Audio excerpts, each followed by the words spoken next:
Hello and welcome back to the Honest Business Podcast. I hope you are very well. Today we are going to dive into a question, a problem that comes up all the time. That people come and turn to me and ask me, why is my offer not selling? And I'm also going to explain why it's not selling, and I'm also going to explain what you can do about it. So buckle up, let's go. Buckle up, buckle in. Who knows what the saying is? Let's dive into this kind of situation and conundrum, because I think a lot of people wonder, I've got this amazing offer, why isn't it selling? And it can be really disheartening, it can be really frustrating, and it can feel annoying when you're working really hard and trying to make something happen and it's just not, it doesn't feel like it's happening for you. So there's typically 4 reasons. There obviously can be more than 4 reasons, but these are the 4 main reasons that your offer isn't selling, and we're going to dive into them. So I'm going to reel the 4 off and then we're going to dive into them. But please stick around after I reel them off. Don't just jump ship and leave because you're like, oh, I've heard that all before. Because, we need to dive into it. You need to kind of hear what my thoughts are on it and also what you can kind of do about it, because it's all well and good you hearing 4 things, but if you're not actually changing anything or doing anything or moving with it, then it's kind of pointless. So the 4 main reasons of why your offer isn't selling: messaging. Your messaging is one of the biggest reasons why it doesn't sell. It's one of the reasons why no one buys it, because they don't understand it or they don't get it, whatever. Messaging. Second one, you're either not selling it or there's like bad sales energy and the energy just ain't it. It's not the one. 3, you either haven't got a big enough audience or there's just no audience to buy for it, full stop. Like the people you've got just ain't going to buy that thing because it's not for them, or it's not big enough. And then the 4th one is you've got the wrong offer, or there's something about the offer that isn't right. So let's just dive into those. First off, messaging. Messaging is arguably, I'd say, the biggest, if not the biggest. The audience one potentially is the biggest, but messaging is huge, right? If the messaging is not bang on, it just doesn't sell. And this is an issue for so many people. Seasoned business owners, people who are really good business owners, like who are very good at business, like people struggle with this. The messaging has to be so fine-tuned, so right for where you're at in the certain point of their lives, of their consumer, right for the industry, right for where the world is economically or socially. Like your messaging has to really be bang on. Messaging also obviously therefore links to marketing and your marketing activity, and so some people will argue, well, it's your marketing activity that isn't delivering. But ultimately, when we really at a granular level pull away all of the bits of the onion to get to the core problem, it's messaging. So understanding what your messaging is for that specific offer that you're trying to sell, and if it isn't working, what's the new messaging around it? And the messaging piece is like the piece, because it's the positioning piece, right? It's the piece that people connect the dots together and say, yes, I want that. Yes, I can see that fit into my life. Yes, I understand that. Yes, I need that. And so this messaging problem can circulate for years and years and years. And so it might be that your offer was selling really well and you had a period of time where it would just sell out all the time and it was so full and it had a wait list and you could just fill it, and then all of a sudden that's not the case and you're thinking, what the hell's wrong? Like, I'm doing everything that I'm supposed to be doing and it used to work and now it's not. I would typically say it tends to be a messaging issue, and it tends to be something that you're going to have to tweak and change. And I would really recommend with messaging getting help with it from someone, like a marketing expert or someone who can help you position things, because the messaging piece needs to be there. And hearing other people's opinions really helps. Like hearing what someone interprets from the message you're saying is really useful. And if you can do like a focus group, or you can do like something around that to kind of gather data and understand what people think that the thing is that you're selling, you'll probably be surprised as to what it actually is, because people are going to think one thing and you're thinking, well, actually it's someone else. That means your messaging isn't working, and it means that we need to kind of tweak it and work out how you're going to get it to work. The second thing is this not selling. So point blank, people just don't sell things. They'll come at me and say, this offer isn't selling. I'm like, well, you haven't sold it. I can't see it anywhere. I don't understand what it is. There's no conversation around it. There's no marketing about it. Like, I don't know. You're not even asking me to buy it. Where's the ask to buy? So that's the biggest thing. If you're sat here thinking my offer isn't selling, are you actually selling it? And I don't mean just sharing on your Instagram stories or sharing somewhere and saying, hey, this is available to buy. That is not selling. It's a part of your sales process, and I've said this before, it's part of your sales strategy, but you need to have other bits around it, and you need to actually sell from a cohesive sales strategy. So for most people, it's like they're not selling enough, they're not actually doing enough, they're just kind of like thinking, oh, it's going to happen for me and it's all going to work out, and like magically people are going to come, the fairies, the buying fairies are going to come, and they're going to be like, oh, here we go, yeah, we'll buy your thing. Get out of the fairyland. This ain't fairyland, right? It's 2023. Like, you need to sell your shit, and you need to sell it with a strong message, and you need to be like, this is what it is, this is what I stand for, this is what it's going to do for you, here's who it's worked for, buy it. Here's how much it is. Tell people how much it is as well. Please tell people how much it is. That's an issue, right, in itself, selling. You've then got the other side of the coin, that is, you are selling, but the energy in which you're selling from just ain't good. It isn't fitting, it isn't flowing. People can feel when you don't really want to sell it, or when you're desperate for the money, or when it just doesn't really fit and someone's like, do you even want to be selling this, or are you just selling this because you've got to sell it? So bearing in mind, this is your business, right? You are the leader of the business, and for most of you, you will be the person in charge of your sales. You might have a salesperson helping you, but you are the one who is going to drive the sales via your content, via your marketing, via however you network, like whatever it is that you do to sell. Your energy is the thing that's going to sell it. And so you really need to make sure that you're aligned with what it is that you're trying to sell and why.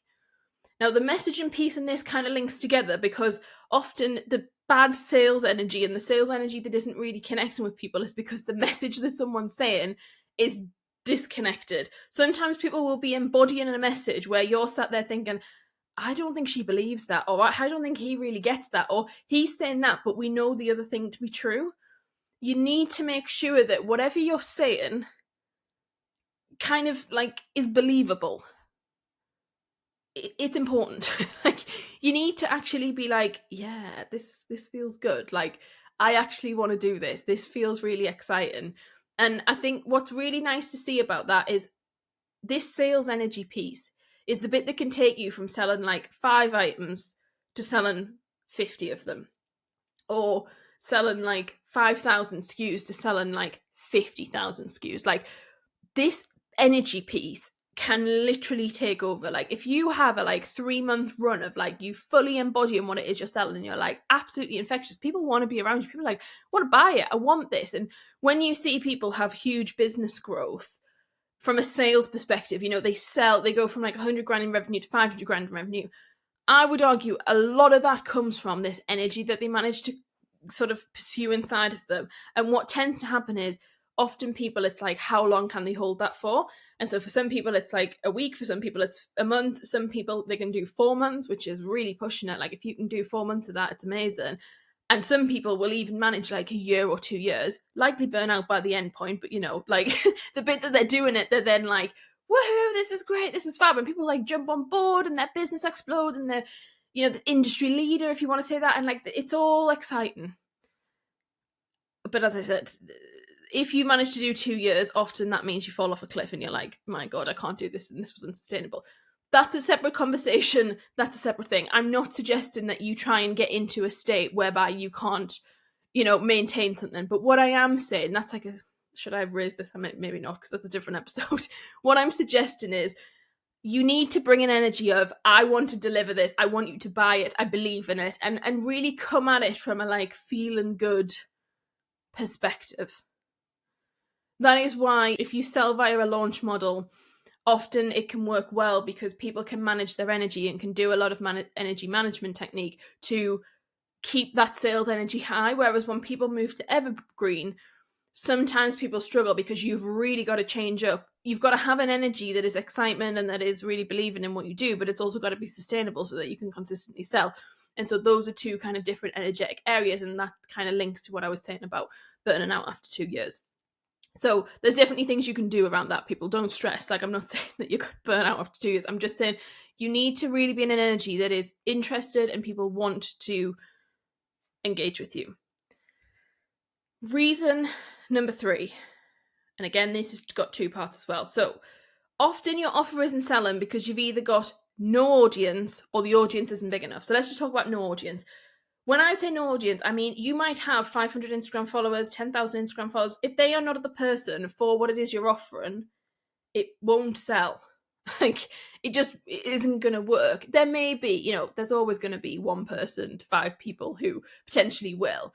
But in terms of a whole demographic, people don't understand how many people in an audience you need to actually make a sale. So you need to be talking to so many people to then actually make a sale of why your offer isn't, to get it to sell. And people think that ratio is like 10%, 20%, 40%, 50%. And I'm like, no, you need to be working on a really low ratio. What I mean by that is sometimes people will, maybe you are trying to sell something through a workshop and they get 50 people signed up for the workshop. Some people then go on the thing of like, oh, well, if I've got 50 people signed up for the workshop, it's going to mean that 25 are going to buy. I mean, that's just, no, it's not going to happen. I would say it's not going to happen. There's always people who it does happen. There's people who will have a story where they have managed to do that and they do have a 50% conversion rate. I mean, that's bloody amazing if you've gone from like a cold audience or you've paid for the lead and then they're converting.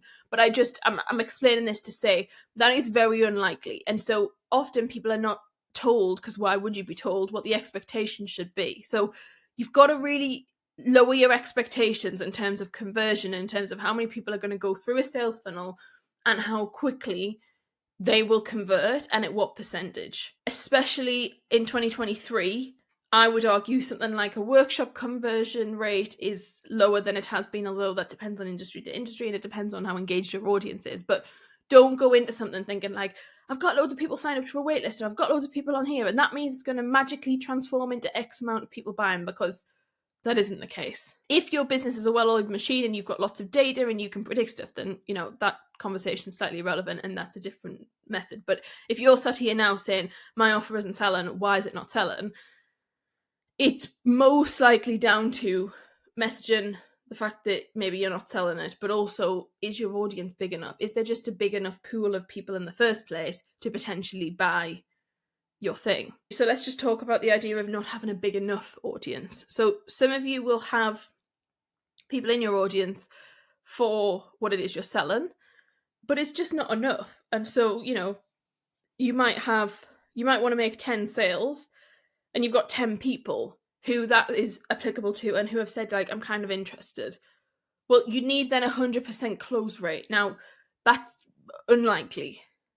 It's not impossible, but then an argument becomes, well, are you letting everybody and anybody buy this thing, or is there a process, or are you doing any due diligence about who's buying it? So really think about audience building. Is such a huge topic that it takes ages, right? It does. I know people want to tell you it doesn't. It does. It takes years and years and years. So commit right now to building your audience, but understand that it takes time, and that is just this thing that you're constantly going to go on, and whether you decide to pay for it or whether you decide to grow it or whatever, that's a separate conversation. I might do a podcast episode actually on audience growth and growing an audience, because I suppose that's really, it's key to a lot of the things that you do in your business. I'm hoping that you're getting the message from this is that you need to focus on audience growth and you need to build an audience.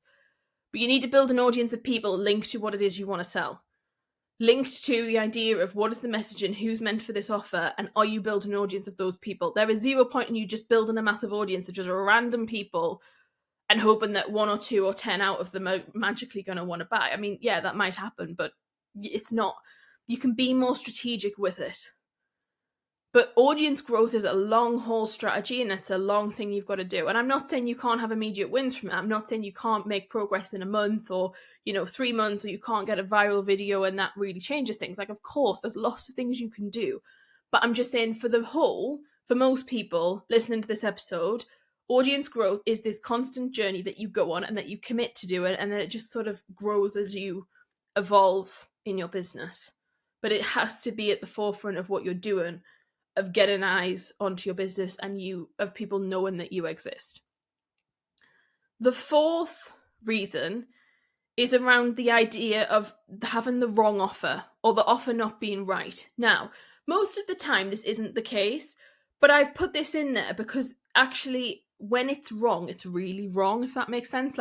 And I don't mean the whole thing of it. I just mean, even if there's one piece that people aren't connecting with, that can be the whole reason why they just won't buy and they'll go somewhere else. And so really doing an audit of your offer, understanding what's in the offer, understand what it is you're selling, understand what the features are, understanding what are the features actually allow someone to do, what is the time commitment involved. Time's often the issue that comes up with it being the wrong offer. So often it's either there's too much time involved, or there's not enough time, or there's the kind of after time that's required for them to implement might be difficult, and they feel like, whoa, I can't engage in that. Like, the wrong offer and having bits of the wrong offer in the offer can be a really big piece, and having someone like me to look over your offers and to audit them can be really helpful, or getting a second opinion. Although, get a second opinion of someone who actually knows what they're talking about. Like, don't just go and give it to a random person and be like, what do you think of this? Like, that's not massively helpful. And I see lots of people just like ask for feedback, but to like random people. And it's like, well, hang on a minute. You need feedback either from an expert who understands what it is you're trying to do,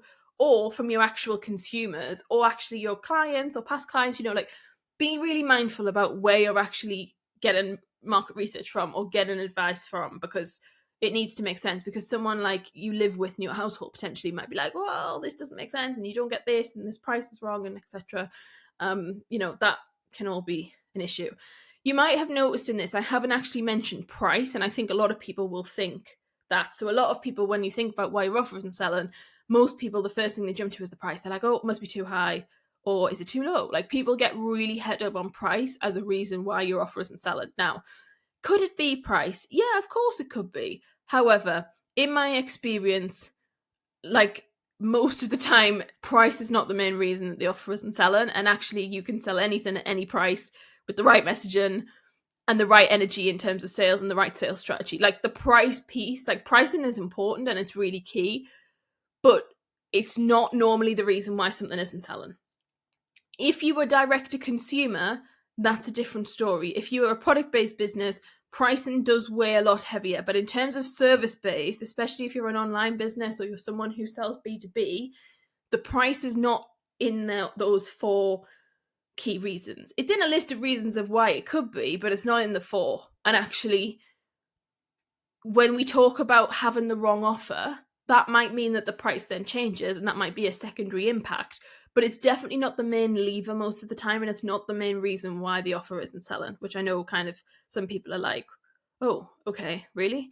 And I can prove it, right? Like, we could have the same offer and put it with different people and put it in different audiences and use the same, you could even use the same messaging, but with different audiences at the same price point. And some people will sell it and some people will be able to do X, Y, and Z thing. Like, the price is not the issue, whereas the messaging can 100% be the reason that something doesn't shift. And so there's a lot of data and a lot of reasoning behind why I suggest that these are the 4 that we look at, and why these are the key kind of areas. But it's exciting, right? Like, it's so blooming exciting that you can go and spend time and change and tweak things we're speaking about now, and go and actually make some changes.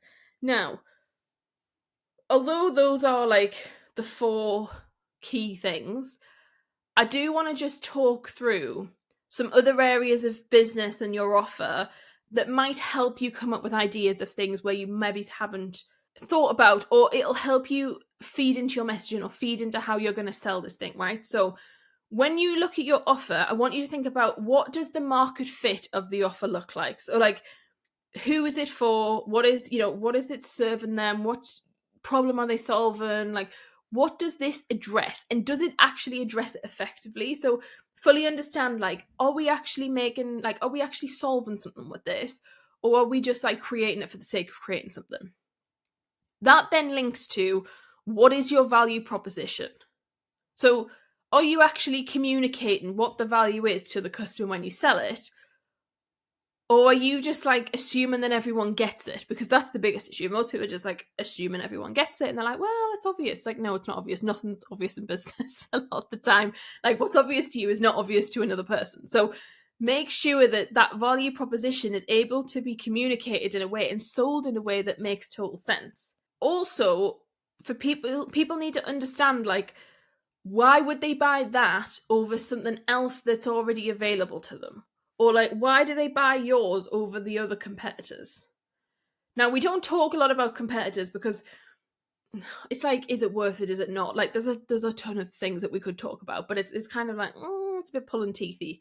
However, really understanding those 2 things, I think, is important for you to actually move from, to be like, yeah, what are the competitors offering? And are we offering the same thing? Like, it's all right if you're offering the same thing. It doesn't have to be different, but the messaging can be different.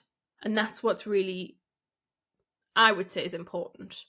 and you understanding who is this offer for. I talked about before about, have you got an audience that is for this offer?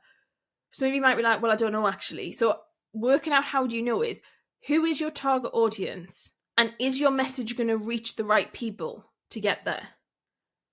Because you can't, like, you've got to market to them in a way that makes sense for them to connect with the message, but they've also got to be able to see it. And sometimes it's just a simple issue of the right people aren't seeing the content, and therefore it's not going to convert. So somewhere like TikTok, this can work really well because you can be a lot more, well, it tends to get to the right people who need it because the algorithm's so clever.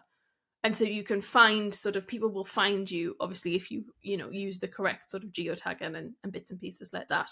I would also think about the customer experience and understanding, why is someone going to want to buy your offer? So just take a step back and think, okay, how am I setting expectations for this offer? What does the person think they're going to get as an experience? Because when we sell, we're kind of setting expectations, and some of us will actively choose to set those and some of us won't. But really think about, okay, well, how do I make sure that what I'm communicating is actually creating a customer experience, even in the sales process? So is your offer a high touch offer? Is it a low touch offer? Is it a course? Like, get people to think about, well, what will that experience be when I buy it? Because a lot of people will buy something over a competitor purely just for the experience, or how it's delivered, or kind of how much contact time they're going to get, or one specific tiny thing. Like, it can be the look, it can be the brand, it can be, how does the brand communicate? The communication part comes into the customer experience, and therefore that can be the reason that someone feels like the service has just been like really enhanced, and they feel like it's been really good, and they feel like, wow, yeah. People are already predicting that before they buy. And I think a lot of times people think, well, we only need to worry about that once they've bought, because then they're in the journey of being a customer.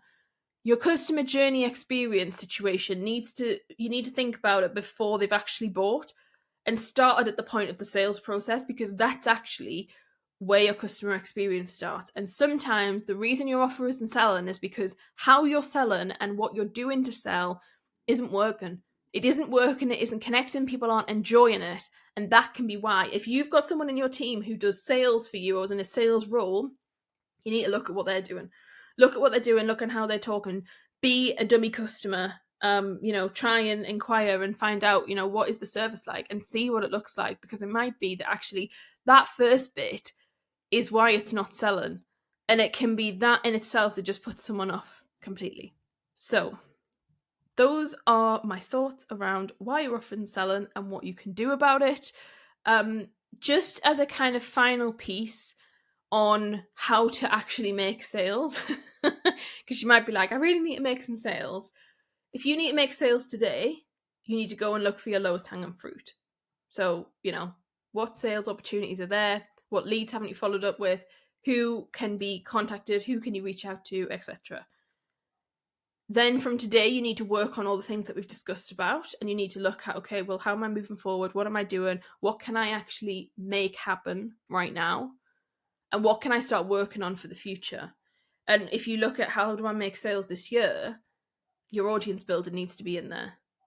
Audience growth is so important in order for you to actually have fresh leads and new leads coming into your business. You've got so many people you can serve in your business. Fully understand what your market share is. Understand, how big can your business be? And that will put into perspective kind of how much your audience has the ability to grow, and how much your message needs to be refined in order to do that. If you're looking at how do you make sales this month, start actively selling. Start actively selling today, publicly selling online, and you start saying, and you say the same thing every single day if you have to. Say a sales message, get solid with a sales message and go for it, and stick to the same offer and sell one offer for 30 days and actually really commit to it.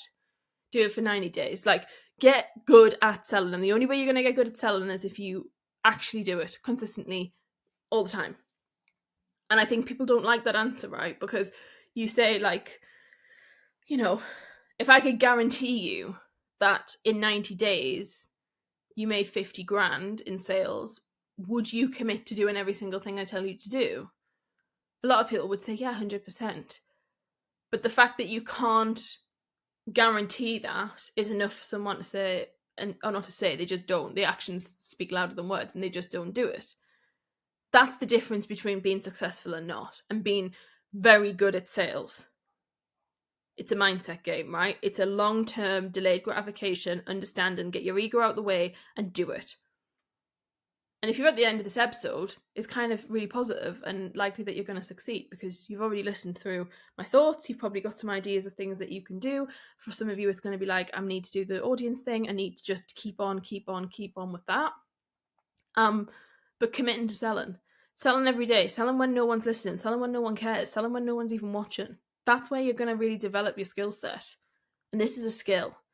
And yes, there's certain parts of it where it comes down to audience, or it comes down to physically having people to sell to. But there's a whole other piece there of the things we've discussed today, which is about skill.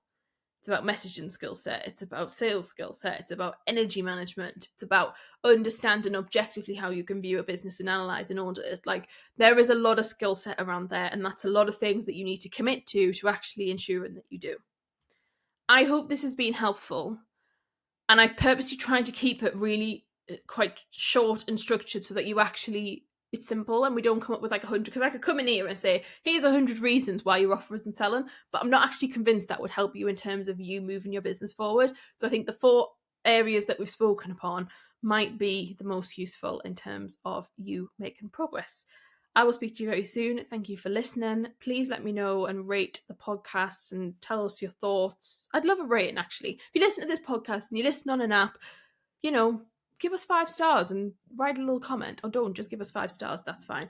I'm going to have my lunch now because my stomach's rumbling. It's rumbling away. Take care, and I will see you next week. Bye.